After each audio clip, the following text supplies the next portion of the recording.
আসসালামু আলাইকুম 9-10 এর ভাইয়াপুরা, কেমন আছো তোমরা সবাই? আশা করছি সবাই ভালো আছো এবং সুস্থ আছো। তো আজকের এই ভিডিওটার মাধ্যমে আমি তোমাদের উচ্চতর গণিত বইয়ের একটা নতুন চ্যাপ্টার শুরু করব। সেই চ্যাপ্টারটা খুবই ইন্টারেস্টিং একটা চ্যাপ্টার তোমাদের উচ্চতর গণিত বইয়ের। তোমরা দেখতে পাচ্ছ যে চ্যাপ্টারটার নাম হচ্ছে সম্ভাবনা বা প্রবাবিলিটি। তো এই চ্যাপ্টারটা যখন 9-10 এর একজন স্টুডেন্ট নতুন অবস্থায় পড়তে আসে, তো সে অনেক আগ্রহ নিয়ে এটা পড়তে আসে। তোমাদের মধ্যেও অনেকে অনেক আগ্রহ নিয়ে পড়তে এসেছো। এর পেছনে একটা কারণ হচ্ছে এটা নিয়ে একটা প্রচলিত ধারণা পাওয়া যায়, বা এটা নাম শুনলেই কেমন যেন একটু ইন্টারেস্টিং লাগে যে এখান থেকে হয়তো জুয়া শেখা যায় বা এরকম কোনো কিছু একটা। ব্যাপারটা কেমন তোমরা তা চ্যাপ্টার পড়তে গেলেই বুঝতে পারবে। তো আমরা এই চ্যাপ্টারটা স্টার্ট করব। তার আগে আমি তোমাদের সাথে একটু এই চ্যাপ্টারটার যে ওয়েট বা চ্যাপ্টারটার মার্কসের যে গুরুত্ব সেটা নিয়ে কথা বলতে চাই। তোমাদের এসএসসি পরীক্ষাতে এখান থেকে কিন্তু তোমাদের একটা অ্যান্সার করতে হবে, বা অ্যান্সার করা উচিত। করতে পারবে তোমরা শিওর। কারণ এই চ্যাপ্টারটা খুবই ইজি একটা চ্যাপ্টার। অন্য যতগুলো চ্যাপ্টার আছে তার মধ্যে এই চ্যাপ্টারটাই সবচেয়ে সহজ চ্যাপ্টার তোমার। তো কেন তুমি এখান থেকে অ্যান্সার করবে না? আর এই চ্যাপ্টারটা যেহেতু ইন্টারেস্টিং, তো আমরা এই চ্যাপ্টারটা অনেক ভালোভাবে পড়বো। তো চলো আমরা আমাদের এই চ্যাপ্টারের জার্নিটা স্টার্ট করি। তো তোমরা প্রথমেই দেখতে পাচ্ছ যে আমি আজকের প্রথম ক্লাসে তোমাদের জন্য এই যে সাইডে কতগুলো টার্ম লিখে রেখেছি। এই টার্মগুলো বা এই শব্দগুলোর মিনিং তোমাদের বোঝা উচিত। তোমরা বইয়েও এই শব্দগুলোর সংজ্ঞাগুলো পেয়ে যাবে। এই সংজ্ঞাগুলো তোমরা মুখস্থ করবে। মুখস্থ বলতে কি, বুঝে মুখস্থ করবে। আমি আজকে তোমাদেরকে এগুলো বুঝিয়ে দিব। বুঝলে দেখবে এমনিতেই তোমাদের এগুলো মনে থাকবে। তো দেখো, এটা আমাদের এই সম্ভাবনা চ্যাপ্টারের আর কি ভাষাগুলো। তো প্রথম যে ভাষাটা সেটা কি, তোমাদের দৈব পরীক্ষা। এখন দৈব পরীক্ষা জিনিসটা আসলে কি, বা পরীক্ষা জিনিসটা কি? পরীক্ষা একটা এক্সপেরিমেন্ট যেটা তুমি করতে পারো। এখন দৈব পরীক্ষার এক্সপেরিমেন্টের মধ্যে একটা পার্থক্য আছে। তোমাদের দৈব পরীক্ষাটা এমন একটা পরীক্ষা যেখানে আগে থেকেই তুমি ওই পরীক্ষার ফলাফল জানো, বা সম্ভাব্য সকল ফলাফলগুলো জানো। যেমন ধরো, একটা ছক্কা তুমি নিক্ষেপ করতে চাচ্ছ। এই ছক্কাটা যদি তুমি নিক্ষেপ করো, তাহলে কি হবে বলো তো? এই ছক্কায় 1 উঠতে পারে, 2 উঠতে পারে, 3, 4, 5, 6, এর বেশি তো কিছু উঠতে পারে না। তো এই 6টা ফলাফল হতে পারে, এগুলো তুমি আগে থেকে জানো। এজন্য এটাকে বলা হয় দৈব পরীক্ষা। আবার তুমি যদি ধরো একটা কয়েন নিক্ষেপ করো, তাহলে কি উঠতে পারে? হেড অথবা টেল উঠতে পারে। তুমি আগে থেকেই কি এটার ফলাফল জানো না?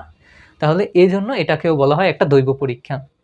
তো আশা করি যে দৈব পরীক্ষা কি এটা তুমি জানো। আমি এখানে সংজ্ঞা চাইলে লিখে দিতে পারতাম। তো তোমরা যেহেতু একটু বড় হয়েছো, তো আমি সংজ্ঞাগুলো লিখে দিব না। তোমরা সংজ্ঞাগুলো বই থেকে দেখে নিবে বা বই থেকে একটু পড়ে নিবে। আশা করি যে দৈব পরীক্ষা জিনিসটা তুমি বুঝতে পেরেছো। তো এইবার আমি যেটা নিয়ে আলোচনা করব, 2 নাম্বার যেটা, সেটা ঘটনা। দেখো, আমরা আলোচনা করব এবার ঘটনা নিয়ে। তো ঘটনা নিয়ে যখন আলোচনা করব, তোমার বইয়ে দেখবে যে একটা সংজ্ঞা দেয়া আছে যে কোনো একটা পরীক্ষার সম্ভাব্য সকল ফলাফল বা ফলাফলের যে সেটটা, এটা একটা ঘটনা, বা সম্ভাব্য ফলাফল এবং ফলাফলের সমাবেশকে ঘটনা বলে, এরকম। তো এখানে যদি না বুঝো, ব্যাপারটা ধরো তোমার যে পরীক্ষাটা করেছিলে, তুমি 1 থেকে 6 পর্যন্ত উঠতে পারে ছক্কা নিক্ষেপে। তো এখানে 1 একটা ঘটনা, বা 2 ওঠা এটা একটা ঘটনা, 3 ওঠা এটা একটা ঘটনা। তো ঘটনা জিনিসটা আশা করি বুঝতে পারছো, যে ফলাফলগুলো হতে পারে সেই ফলাফলগুলোই এক একটা ঘটনা। এক একটা ঘটনা তোমার ঘটতে পারে। তো ঘটনা নিয়ে এতটুকুই বলেছি। ঘটনাটাও তোমরা একটু বই থেকে দেখে নিবে।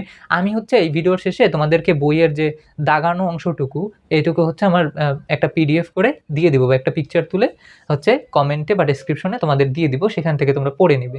আশা করি যে ঘটনাটা কি এই ভাষাটা তোমাদের কাছে ইজি হয়েছে। তো এরপর আমরা যেটা পড়বো সেটা সমসম্ভাব্য ঘটনা। আচ্ছা, 3 নাম্বারটা এখানেই লিখি, সেটা সমসম্ভাব্য ঘটনা। আচ্ছা, তো সমসম্ভাব্য ঘটনা বলতে কি বুঝি?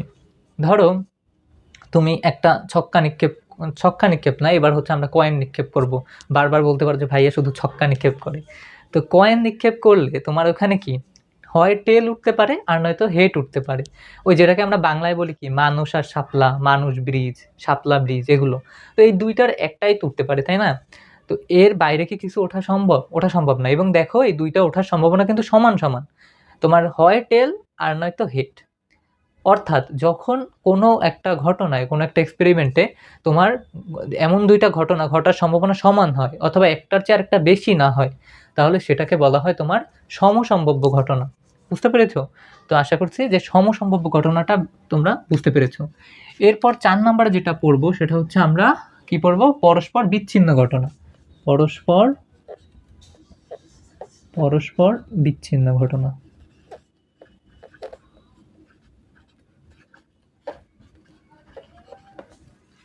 আচ্ছা, তো এই যে লেকচারটা মাঝখানে একটু কথা বলে নিই, এটা হচ্ছে একটু বোরিং হতে পারে, তবে বিশ্বাস করো যে এইটুকু যদি তুমি ভালোভাবে না বুঝে সামনের দিকে যাও তাহলে কিন্তু তোমার পরবর্তীতে ওই যে ম্যাথগুলো পড়তে, ওইখানে গিয়ে ভাষা বুঝতে একটু সমস্যা হবে। এজন্য আগে এগুলো একটু আমি তোমাদেরকে শিখিয়ে নিচ্ছি। তো ওকে, তো দেখো এখানে হচ্ছে পরস্পর বিচ্ছিন্ন ঘটনা নিয়ে কথা বলতে হবে। পরস্পর বিচ্ছিন্ন ঘটনা হচ্ছে এমন দুইটা ঘটনা যেটা হচ্ছে একটা ঘটলে আর একটা ঘটার সম্ভাবনা নাই। যেমন দেখো, তুমি যদি একটা কয়েন নিক্ষেপ করো, তাহলে যদি তোমার হেড উঠে তাহলে কি টেল ওঠার কোনো সম্ভাবনা আছে? একটা জিনিসই তো উঠতে পারে। তার মানে একটা ঘটলে আরেকটা ঘটতে পারবে না, এরকম ঘটনাকে বলা হয় বিচ্ছিন্ন ঘটনা। বুঝতে পেরেছো? তো এই যে বিচ্ছিন্ন ঘটনাটা, এটা অতটা ইম্পর্টেন্ট না, বাট বুঝে বুঝে রাখো তোমরা শুধুমাত্র। এখান থেকে যে কয়টা জিনিস ইম্পর্টেন্ট আমি লাস্টে আবার বলে দিব যে এই জিনিসগুলো তোমাদের লাগবে বেশি। তারপর দেখো আরেকটা আছে আমাদের, সেটা হচ্ছে অনুকূল ফলাফল। অনুকূল অনুকূল ফলাফল। আচ্ছা ভাইয়া, অনুকূল ফলাফলটা কি? ধরো আমি হচ্ছে একটা ছক্কা নিক্ষেপ করলাম, সেখানে আমার বলো তো যে কয়টা জিনিস হতে পারে?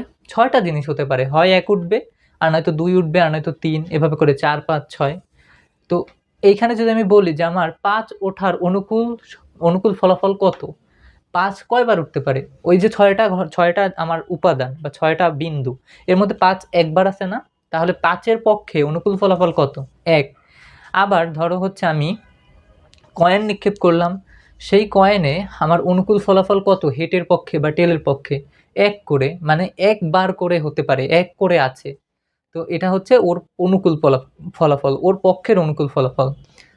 আবার আমি যখন তোমাদের ম্যাথ করাবো না, তখন দেখবে যে এরকম একটা ম্যাথ আছে যে হচ্ছে একটা ঝুড়িতে লাল বল আছে 10টা, কালো বল আছে 5টা, সাদা বল আছে 10টা, নীল বল আছে 15টা। তো তোমাকে এখন যদি বলি আমি যে নীল বলের অনুকূল ফলাফল কত, ওই ঝুড়িটার মধ্যে নীল বল 15টা আছে না? তার মানে হচ্ছে ওর অনুকূল ফলাফল হচ্ছে 15। বুঝতে পেরেছো? তো অনুকূল ফলাফলটা কিন্তু খুব ইম্পর্টেন্ট, এটা বুঝতে হবে।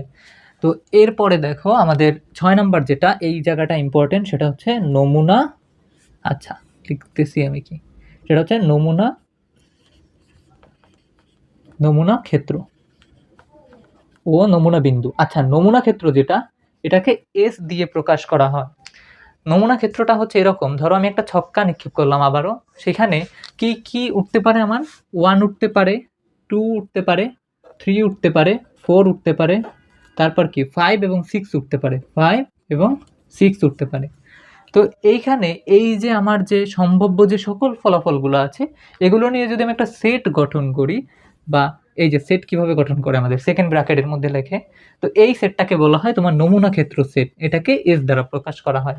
বুঝতে পেরেছো? তো নমুনা ক্ষেত্রকে এস দ্বারা প্রকাশ করা হয়। সম্ভাব্য যে সকল ফলাফল আছে সেগুলো নিয়ে আমাদের যে সেটটা গঠন হয় সেটা হচ্ছে আমাদের নমুনা ক্ষেত্র। এরপর হচ্ছে আমাদের নমুনা বিন্দু। নমুনা বিন্দু জিনিসটা কি? এই যে নমুনা ক্ষেত্রের প্রত্যেকটা উপাদান আছে না, এই যে নমুনা বিন্দু নিয়ে পড়তেছি কিন্তু আমরা এখন। তো নমুনা বিন্দু হচ্ছে নমুনা ক্ষেত্রের প্রত্যেকটা উপাদান, এগুলোকে বলা হয় নমুনা বিন্দু। তাহলে বলো তো, এই যে 6 একটা কি নমুনা বিন্দু, 5 একটা নমুনা বিন্দু। ঠিক একইভাবে আমরা যখন একটা কয়েন নিক্ষেপ করব, সেখানে টেল হচ্ছে একটা নমুনা বিন্দু, আবার হেডও হচ্ছে একটা নমুনা বিন্দু। তো আমি ওভারঅল তোমাদেরকে এখানে 6টা টার্ম শেখালাম। 6টার মধ্যে এখানে আরেকটা এক্সট্রা আছে 7টা। তো এই 7টাই ইম্পর্টেন্ট, বাট এখান থেকে তোমাদের যেটা সবচেয়ে বেশি লাগবে সেটা হচ্ছে তোমার এখানে ক নাম্বারে কিন্তু আসতে পারে যে দৈব পরীক্ষা কাকে বলে। তারপর তোমাকে যেটা লাগবে সেটা হচ্ছে অনুকূল ফলাফল লাগবে এবং এই নমুনা ক্ষেত্রটা লাগবে। তো এগুলো একটু বেশি গুরুত্ব দিয়ে পড়বে, অন্যগুলাও হচ্ছে পড়ে রাখবে বা একটু মুখস্থ করার আসলে ট্রাই করে রাখবে। কারণ হচ্ছে যখন আমরা একটা নতুন ল্যাঙ্গুয়েজ শিখতে যাই, তখন কি ওই ল্যাঙ্গুয়েজের স্বরে বা সিনটেক্সগুলো আমাদের শিখতে হয় না? তো এভাবেই হচ্ছে যখন আমরা সম্ভাবনা পড়তে যাব, তখন হচ্ছে এই 6টা জিনিস সম্পর্কে আমাদের আগে জেনে তারপর হচ্ছে আগাতে হবে। তো এই 6টা জিনিস আমাদের আজকে তোমাদেরকে আমি জানালাম। এখন পাশাপাশি আমি তোমাদেরকে একটা ছোট্ট ম্যাথ করিয়ে দিব। এটা হচ্ছে তোমাদের আজকে যেহেতু আগ্রহ নিয়ে শিখতে এসেছো, তো দেখো যে সম্ভাবনা আসলে কেমন হয়। তো এই হচ্ছে সেই ম্যাথটা যেটা আমি তোমাদেরকে করাতে চাচ্ছি। এখানে বলেছে যে একটা ছক্কা নিক্ষেপে পাস আসার সম্ভাবনা কত। তো এখন তো তোমার সম্ভাবনার যে ফর্মুলাটা সেটা জানা লাগবে। তো এই ফর্মুলাটা মেনলি আজকে আমি শেখাতে চাচ্ছিলাম, এর জন্য এই ম্যাথটা করাচ্ছি। তোমার সম্ভাবনার যে ফর্মুলাটা এটা কিন্তু অনেক ইম্পর্টেন্ট। সম্ভাবনা, আচ্ছা সম্ভাবনার যে ফর্মুলাটা সেটা হচ্ছে আমার যে অনুকূল ফলাফল ডিভাইডেড বাই মোট সম্ভাব্য ফলাফল। ধরো কোনো একটা ঘটনায় 5 আসার সম্ভাবনা কত জানতে চাচ্ছে আমার, তো 5 আসার সপক্ষের যে অনুকূল ফলাফলগুলো আছে সেই অনুকূল ফলাফল হবে উপরে অনুকূল ফলাফল তাই হচ্ছে মোট সম্ভাব্য ফলাফল।